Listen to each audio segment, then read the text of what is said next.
Late Sunday night, something happened that didn't make national headlines.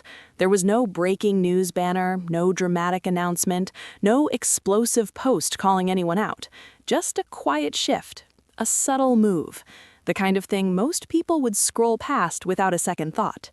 But in Oklahoma, inside one very specific circle, it felt like an earthquake. Phones buzzed softly, a notification appeared, and just like that, the dynamic of a family many believed was solid as stone suddenly looked fragile. Because when Blake Shelton's mother pulled back from Gwen Stefani online, longtime fans didn't see it as random. They saw it as a message. And what reportedly happened at the ranch hours before that moment is what has everyone talking. Blake has always been Oklahoma through and through, not just in accent or branding, but in identity. The ranch isn't a photo backdrop for him. It's not a weekend escape. It's where he learned who he was. Dirt roads, early mornings, country radio humming in the background, family dinners that lasted longer than they needed to because nobody was in a hurry to leave. At the center of that world has always been Dorothy Shackelford. She isn't just Blake's mom, she's the matriarch, the emotional anchor, the one who knew him before the fame, before the spotlight, before stadium tours and red carpets. She saw the small-town kid before the world saw the superstar. And according to fans who followed this family for years, Dorothy has always been protective, fiercely protective. Over the last few years, though, subtle changes became harder to ignore. Blake spending longer stretches in Los Angeles, more polished appearances, more crossover collaborations, fewer long, uninterrupted stays back home. Of course, that's what happens when your life expands. Marriage changes things. Career shifts demand flexibility. Schedules get complicated. But when you're a mother watching from the porch of the home you raised your son in, evolution can sometimes feel like erosion. Now, to be clear, there's no official statement saying Dorothy disapproved of Gwen. In fact, publicly, things have always appeared cordial. Gwen embraced ranch life in interviews. She shared moments feeding animals, baking, laughing on the porch. She spoke about loving the slower pace.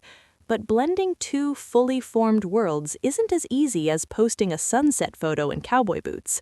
Gwen comes from Anaheim, California, punk rock roots, fashion empire, decades of global fame. She's lived under flashing cameras since her 20s. Blake's rise was massive too, but it was anchored in country tradition. Oklahoma soil runs deep in him. Opposites attracted. That's what made their love stories so captivating in the beginning. Country met California, a voice coach romance that surprised everyone and somehow worked. At least that's what the public saw. What people didn't see were the small adjustments happening behind closed doors, the way family rhythms shift when someone new enters the circle, the quiet recalibration of traditions, the subtle moments where someone might feel like a guest instead of blood.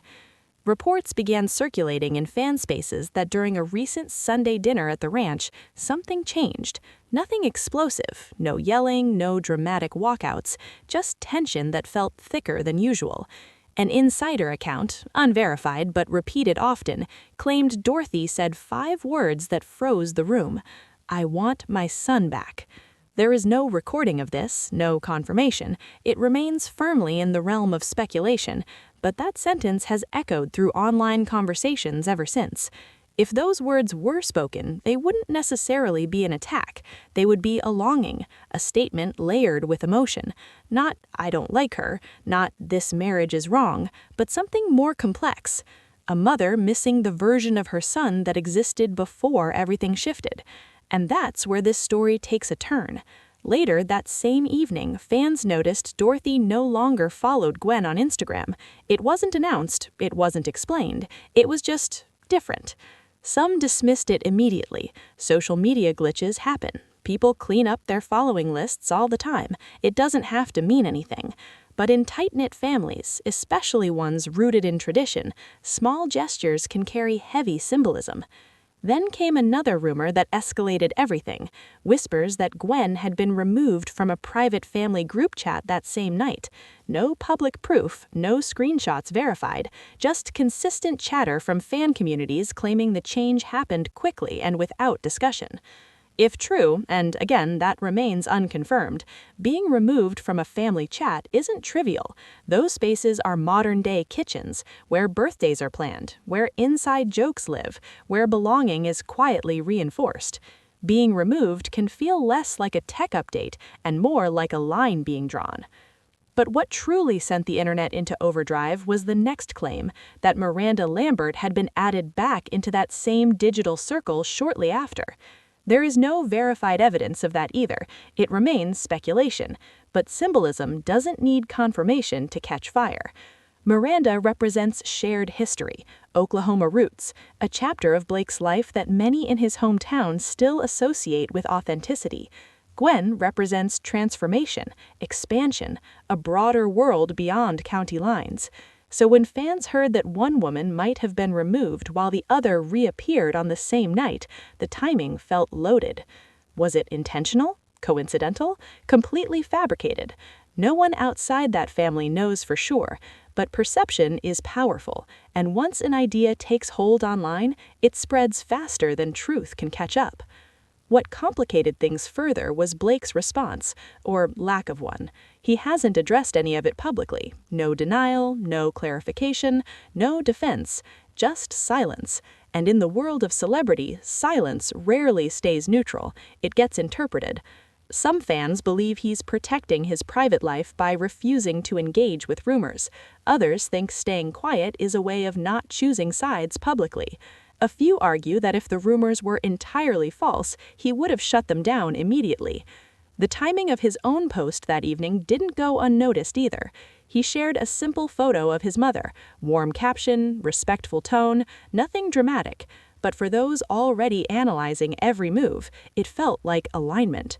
Meanwhile, Gwen posted something reflective that same night. Soft lighting, words about fresh energy and new chapters, lemmings comments, no specific references. Was it connected or completely unrelated and scheduled in advance? No one can say, but when narratives start forming, coincidence rarely satisfies people looking for meaning. The deeper layer here may not be about rivalry or personal dislike at all. It may be about identity. Blake's image has evolved over the years, from strictly country to a more polished mainstream presence, less flannel-only branding, more crossover appeal, more exposure beyond the genre that built him. To some, that's growth. To others, especially those who remember the earliest version of him, it can feel like something essential is being diluted. Mothers from small towns view transformation through a different lens than Hollywood does. Where Los Angeles celebrates reinvention, rural roots sometimes prioritize consistency, staying who you were raised to be, holding on to tradition. If Dorothy did feel tension, it may not have been about Gwen personally. It may have been about the pace of change, a fear that fame reshapes people in ways that don't always align with where they started. And if that's true, this situation becomes less about one woman versus another, and more about a family trying to hold on to its foundation while the world shifts around it. The internet, of course, has chosen sides. Some argue a mother's instinct should never be questioned. Others insist that once your child is married, your role shifts whether you like it or not. But the reality is no one actually knows what conversations happened behind closed doors. No one knows if Dorothy and Gwen have already talked face-to-face and resolved things. No one knows if the group chat rumor was exaggerated. No one knows whether Miranda's name was ever reintroduced into anything at all. What people do know is that when families feel strain, it often shows up in small ways first, subtle shifts, digital gestures, tone changes. And when you mix traditional values with global celebrity pressure, cracks can appear even if love still exists underneath. The most compelling part of this entire situation isn't the unfollow, it isn't the rumor of a removal, it isn't even the speculation about Miranda. It's the question sitting quietly beneath it all. When a person builds a new life, who defines which version of them is authentic? The mother who raised him, or the partner he chose? Blake stands in the middle of two powerful forces, legacy and love, roots and reinvention, past and present. Choosing one doesn't necessarily mean rejecting the other, but balancing both can be complicated when emotions run deep. And maybe that's what this really is. Not a scandal, not betrayal, not some dramatic falling out, but growing pains magnified by fame. Because in ordinary families, tension at Sunday dinner stays in that house. In famous families, even a subtle social media change can ignite nationwide debate. Right now, everything remains speculative. No confirmed feud, no public confrontation, just patterns people are interpreting from the outside looking in. But one truth feels undeniable. When circles tighten, someone can feel left standing just outside the edge. Whether that feeling is temporary or lasting is something only time will reveal. What makes this story powerful isn't just that it involves celebrities, it's that it taps into something universal. The fear of losing a child to a new chapter, the fear of not being fully accepted by a partner's family, the pressure of choosing between loyalty and independence. Those dynamics exist in small towns.